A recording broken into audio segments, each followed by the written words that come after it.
Welcome to a new video from me. In this video, I am announcing my return to the skies with Etihad Airways. I am super excited because it took me a whole year to decide if I wanted to go back or not.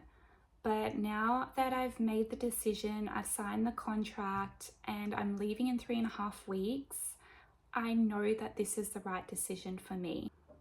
Coco, say hi to everyone. She is so cute. You say hi to everyone.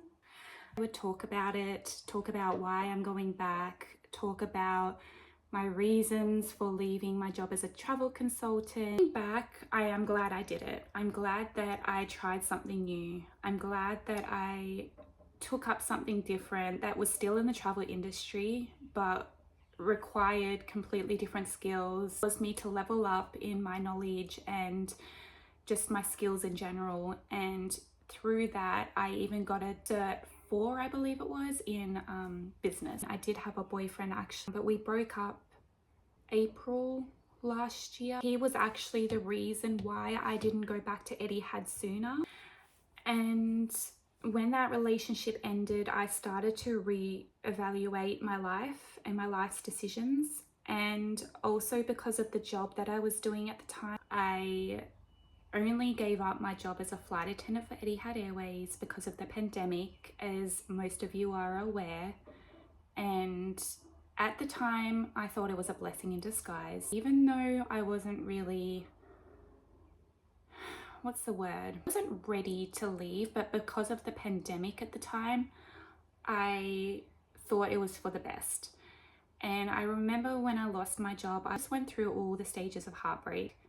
I did get over it, but I never stopped wanting to go back to Etihad. I feel like I always had this itch to go back, even though it was deep within me. I realized through switching to being a consultant that I really missed being a flight attendant, and it took a few mishaps to realize that.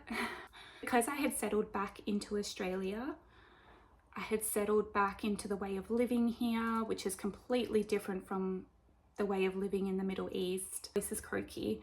I'm not sure why it's so croaky at the moment. A whole year to get my job back with Etihad Airways. Those of you who have applied for Etihad or are in the middle of the application for Etihad, you will know that the recruitment process is long, tedious, and requires a lot of patience. Luckily for me, I kind of knew about how long the recruitment process would take, but during the time that it took for me to hear back from Etihad about the next stage of the recruitment process, I was going from wanting to go back to not wanting to go back, and my mind changed like 1,000 times. I just could not decide for the life of me if I should go back or not. Just because I had settled back into Australia, I didn't know if I was too old to go back. I'm only 32, only just turned 32, but didn't know whether it was right for me. I had this feeling inside of me that I may regret it if I didn't. Friends who told me, no, you should stay in Australia, you should build yourself up here. They were supporting me to stay here, but then there were a lot of people who, family and other friends, who were like, yeah, you should go back, make the most of it, do it while you're still young, while you're single, while you're not married with kids, that kind of talk. At the end of the day, good to take advice from people, but you really need to listen to your own intuition. And so that's what I did, and I just decided for myself that through my vision, my passion, the things I wanted to accomplish in life, which are personal to me, I won't really share them now, but my financial, my personal goals, all of the things that were on my vision board, I kind of had to look at those things and determine through a little bit of self-reflection what would serve me best, what would serve me in the long run, what I wouldn't regret in the future. When I got the offer letter from Etihad, I was on my 3-week trip, and I was actually in Finland at the time. The offer letter came at a time that I least expected it. A week earlier, I was like, why is everyone getting their offer letter except for me? I was kind of freaking out. That I would cry when they sent me the offer letter, but I didn't.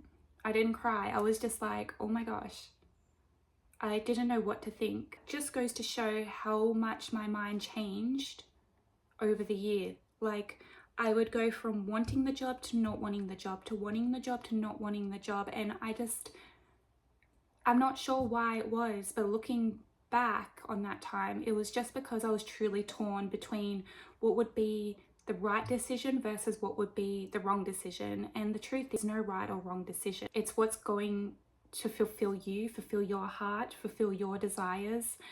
And when you make a decision, you just got to think to yourself, is this a decision that's going to make me happy in a year's time that I took it, or is it going to make me regret taking it or not taking it?